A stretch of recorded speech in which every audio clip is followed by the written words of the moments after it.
David McVicar had seen me from the windows, he'd been watching me from the windows of the Opera House. He liked me because of my ability to be able to perform for a long period and to be able to stand still throughout that time.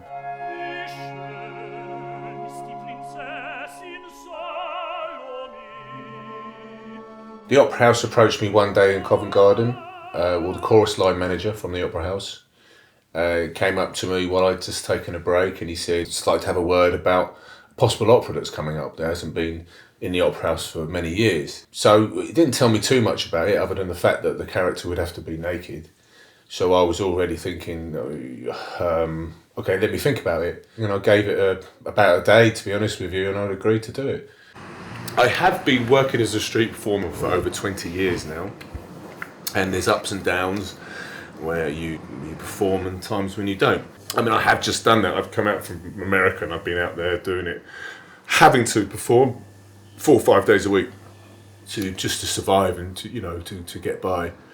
I was in Planet Hollywood actually, working as a resident statue outside the door, and we had to just entertain and build up a crowd and trying to get people inside. And after a little while, it ended up the crowds getting so big, it worked against me. So then, losing my position there, I ended up going into Covent Garden. With street performing, it's difficult to work out as intensely as I like to. Every time you look in the mirror, you can always see a better shape, So there's always a next bit to get to.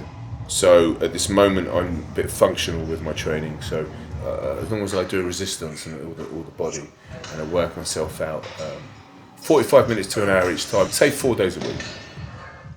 The first day, turning up at the Opera House, we put into like a classroom and played Salome, which was a rather painful experience to sit there and have to watch an orgy of, I wouldn't call it decadence, I would call it a disconnection, a dystopian outlook on everything. Then there was Caligula as well, which was pretty much as bad. And I was thinking, like, my God, it definitely put you into the feeling of what he wanted.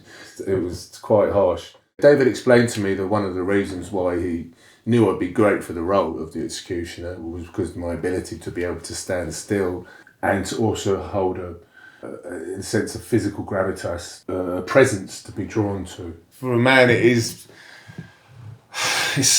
our own personal hell of being revealed in front of 2,500 people naked. You're really thinking you're going to get a boner, actually that's not the issue.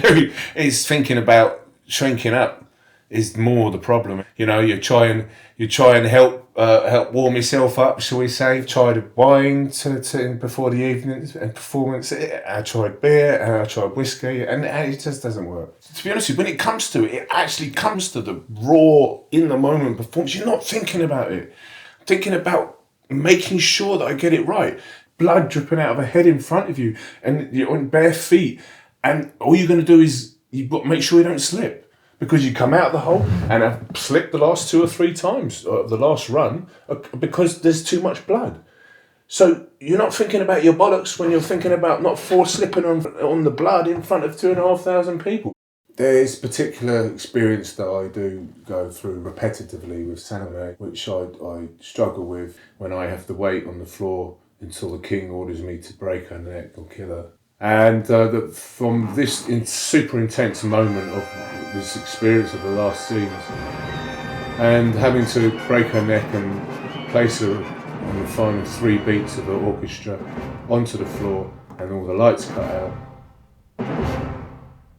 and having this intensity from that, and then being through the curtain calls, and then suddenly finding myself in the shower having to remove all the blood, stepping out of the shower, and then all the other actors have gone and there's no one there, and then to walk up through the Opera House and then come out of the stage door and walk out onto this London street where there's nothing, there's nobody, it's darkness, and then to deal with the anti-climax of just ending up on a bus, a London bus, and sitting there with a programme and like, what the fuck just happened?